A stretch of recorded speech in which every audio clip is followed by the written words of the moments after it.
Hi, today we're going to see how to connect Google Calendar with N8N so that we can automate the creation of events or the updating of the events, look for any availability in the calendar, and so on. And also I'll teach you how to use each of the functionalities that this Google Calendar node adds. So first we're going to head to Google Cloud and click Console. You'll have to be logged in, of course, and now we're going to create a new project. In my case, I already have a project, but I'm going to create a new one, and you can call it whatever you want. I'm just going to call it this way and click Create. The project is going to start the creation process, and then we're going to be able to select from here or from this part here. Okay, so this is the new one that I've created. So I'll just click here. And now what we'll have to do with the project selected, look for Google Calendar API. We're going to click here, and now we're going to enable the Google Calendar API. Once it has been enabled, we're going to head to this hamburger navigation menu, API and services, OAuth consent screen. We're going to get started, and here you can write wherever you want. I'm just going to type N8N calendar integration, and then you're going to select the email that shows up when you click in this dropdown. You'll click external, click next, and here you should enter the same email that you have entered in app information, just to keep things simple. And then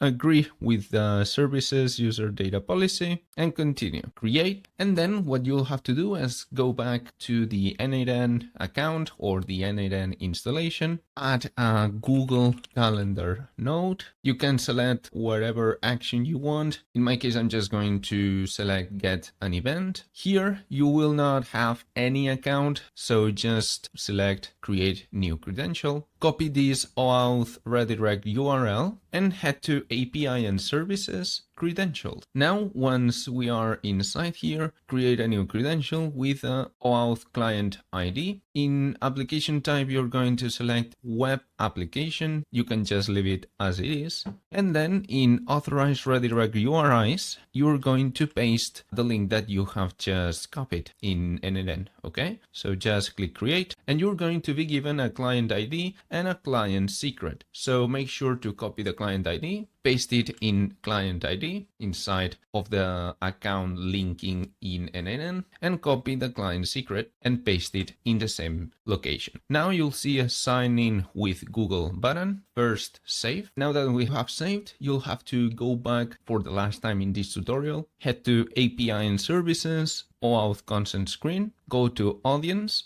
and create a new user with the exactly same email that you have been entering while creating this OAuth consent screen. Now that we have done that, we should be able to sign in. So just click sign in, and you'll have to click the email that you want to log in. That's the email that you have just entered in the test user. And now it should be appearing something saying along the lines of Google has not verified the application. Just hit continue, and it's going to be connected successfully. As you can see here, account connected. You should set a name for the account. I'm just going to set it as tutorial so that I can remember later to remove this account. And I'm going to show you now what are the functionalities of this node. So first, in resource, we're going to have event. That this event resource is going to give us access to create an event, delete an event, retrieve an event with a specific event ID, get many. This is how we're going to be able to get a lot of events. We could limit it to max 50, but if you want, you can just turn on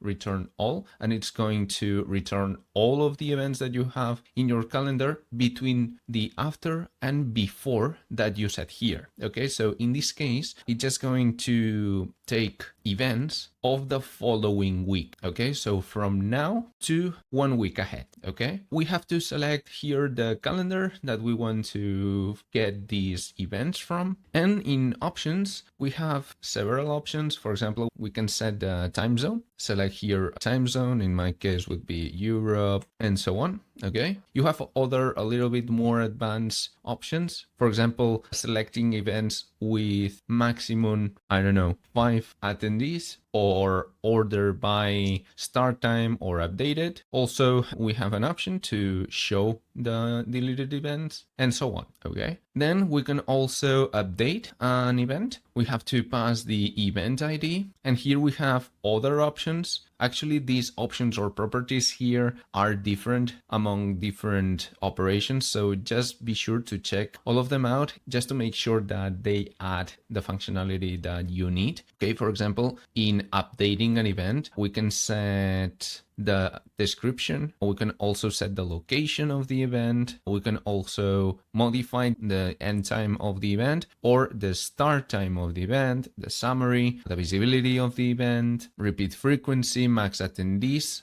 that you have seen here, attendees, and so on. Okay, then if we change the event resource to calendar resource, we only have one operation that is called availability, and that it's going to take a look from this time to this time if there is any availability in our calendar. Okay, the calendar that we have selected here. And as I've said, there is some more options. You can set the time zone and the output format. But yeah, that's pretty much it. If you also want to know how to connect Google Sheets with N8N, I'll be leaving the video in the center of the screen if I have already published the video. So yeah, see you there.